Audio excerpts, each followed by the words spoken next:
U ovom videu ti pokazujem koje su to najčešće greške koje se dešavaju pri šminkanju i kako one na kraju mogu da dovedu do toga da lice izgleda i preko 10 godina starije nego što jeste. Ovo napisano zapravo su najčešće greške kada je u pitanju senčenje očiju i ovo može da dovodi do pada tonusa oka. Velika ili nedovoljna količina tečnog pudera može da doprinese neujednačenom rezultatu. Još ako je tehnika blendanja loša i previše rumenila sa kojim krećemo od centralnog dijela lica, gde generalno intenzitet svih senki na licu treba da je slabiji.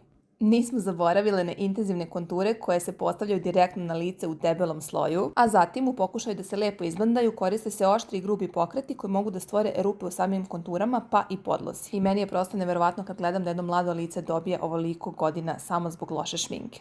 Tehnika bakinga ne mora nužno biti loša, ali ono što svakako jeste važno je da znamo na kakvom tipu kože ne smemo nikada da je radimo i na način prikazan u videu. A ni jake konture na usnama i suv ruž neće moći da poprave stvar. Naravno, povezat ćeš sa dekolteom.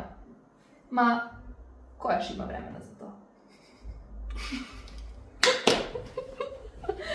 I ovdje možeš vidjeti levu stranu koja je urađena sa svim pogrešnim koracima, gdje su sve ove greške zajedno na jednom licu, na jednom mestu dovele do ovakvih rezultata. Hajde sada da vidimo kako treba da se radi. Gde su korišćeni identični proizvodi i četkice, ali različite finese u radu. Suština pravilnog šminkanja jeste u mekanom dodiru proizvodima koji će ti dati potpunu kontrolu u radu, postepenom dodavanju svih senki i kontura na lice i kombinacija svih tonova koji će harmonično isticati lepotu lica koje šminkamo.